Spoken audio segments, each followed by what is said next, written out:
Hi everyone, today we have with us the director duo and the writer of Evil Eye. Thank you so much for taking time out to do this, all of you. Of course, no problem. What were the tropes that one tends to fall for, in terms of stereotyping?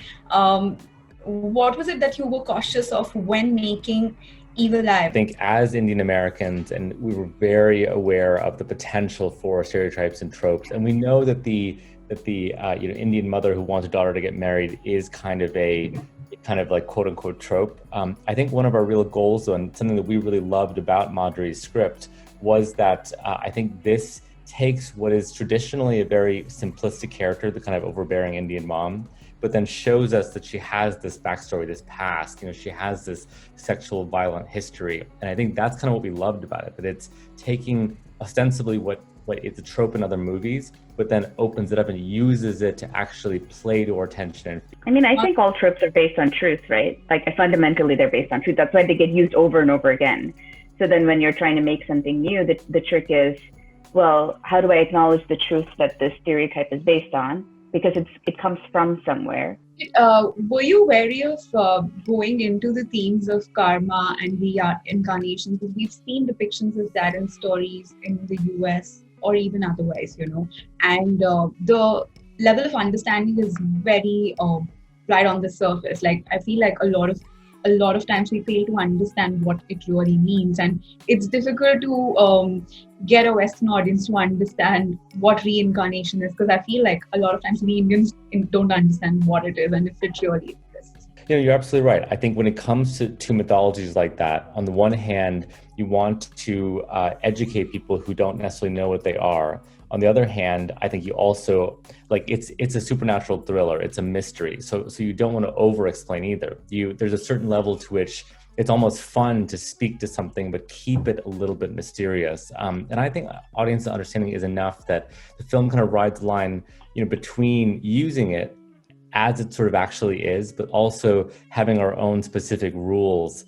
to kind of play to the movie, because the movie has its own kind of internal logic that makes the kind of supernatural tension rise. You know what I mean? And I think for me, my American non-Indian friends who've seen it, who don't really know about it, got it completely. I mean, in terms of setting up the scene, we see, okay, I don't know, but maybe I was being very critical, but we see that, idols sort of pushed to the wall, that sort of set up a lot of colors, people dancing. What did you have a conversation with respect to setting up this scene and what you were going to show? We were looking for a contrast between the two worlds, between New Orleans and India.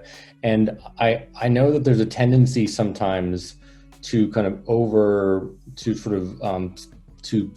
sensationalize or to overhype one world or the other. But I think that we wanted this to be available to as broad an audience as possible. So to make sure that even people who had never been to India or people who had never been to New Orleans could sort of understand these worlds. And so, in movies, you always have to slightly exaggerate things sometimes just to get your point across. And so I think that we try to ride that line. Did at any stage you guys have a discussion with Priyanka as well? Because this is a collaboration between Blumhouse and Purple Pebbles. So was there a discussion? Did she have a chance to look at the script? Of course she did, I'm guessing. Yeah, honestly, she was very involved in the entire process. She looked at script notes, she evaluated costumes, she considered down the nuances of all the casting. She really oversaw the entire process. And I have to say, it was really wonderful because she both had a perspective from the Indian audience's perspective, and she wanted to be very aware of what would work for them as well as the world. And also I think she is a world-class entertainer. She knows, she's this sort of incredibly successful celebrity, entertainer, producer. I mean, it was really helpful to have her perspective on. It was important to her. I think that a part of why she got involved in this was the representation aspect, and to have really good, meaty, interesting roles, especially for Indian women, because that's something we just haven't seen in Western media.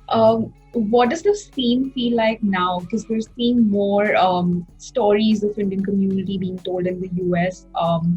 what is it? Do you feel like there's been a shift with people like Priyanka probably joining the scene back in LA? Do you feel like there's a change?